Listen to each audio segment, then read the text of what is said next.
Hello, and welcome to my weekly creepypasta series, where I take a random or suggested creepypasta and read it out loud, voicing my thoughts on it afterwards. Today, I bring you Grandma's Coffin. Enjoy. Grandma was pronounced dead after a week in the hospital. She had been put into an induced coma after her heart began to fail. The monitor flatlined, and they pulled a white sheet over her body after a minute of pushing on her chest, trying to revive her. Mom and Dad both squeezed their son's hand and then rushed him out of the hospital room. Her funeral was 2 days later, and Mom and Dad prayed over her closed casket. 20 or so people sat through the service, and then everyone flocked to the graveyard where Grandma was going to be buried. The son stood in the back of the crowd as the coffin was lifted down into the 6-foot deep hole. None of this felt right to the son. Sure, Grandma was old and was having heart problems, but why would she suddenly just up and die? It all felt wrong. Dirt was thrown into the hole, and the people started disappearing. Mom and Dad went back to the church to clean up and left their son sitting in front of Grandma's freshly buried grave. Grandma opened her eyes and began to cough. At the hospital, her heart had been beating so slowly that it was undetectable, and was pronounced dead when she truly wasn't. She had just come out of the induced coma. Everything was black around her. She could hardly breathe. She reached out and her hands barely moved before they hit something velvety and hard above her.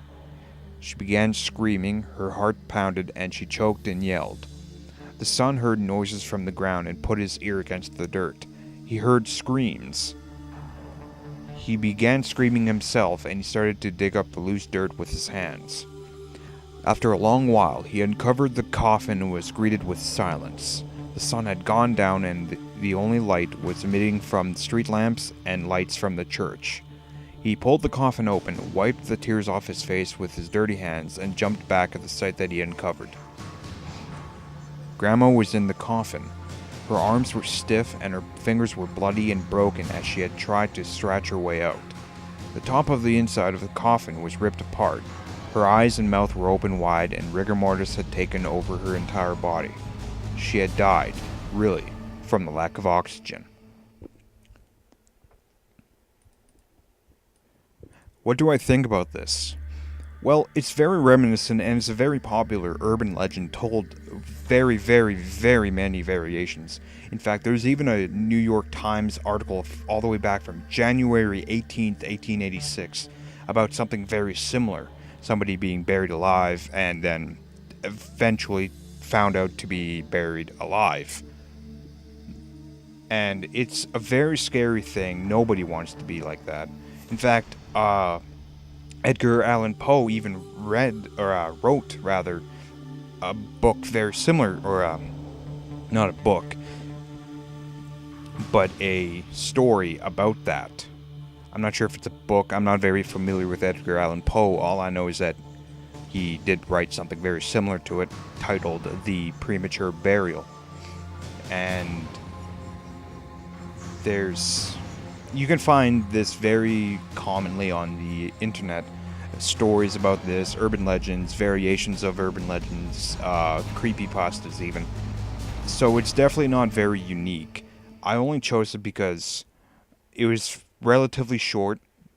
It's about 6 paragraphs, and I kind of thought it would be something similar to this.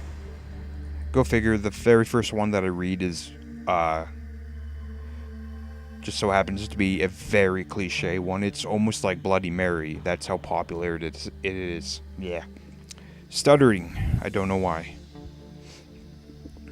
But yeah, it's very common, or popular even. Similar to Bloody Mary. The hook on the door. All those really famous urban legends. This is one of them for sure. This is an interesting telling of it, but it's really nothing too unique, nothing new. It's just a different perspective. It wasn't third person or first person, even second person. It was just a narrative. But nonetheless, it is still pretty sad, and I definitely do not want to be buried alive, for sure. So, thank you for listening.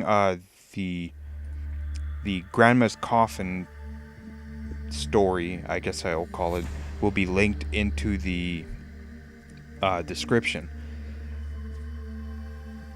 And conveniently, this is off the Creepypasta wiki, which has quite a few pages, about 7,200 as of this recording. So I'm going to say my farewell. I will bid you all a good day, good night, wherever you live. Have a good one.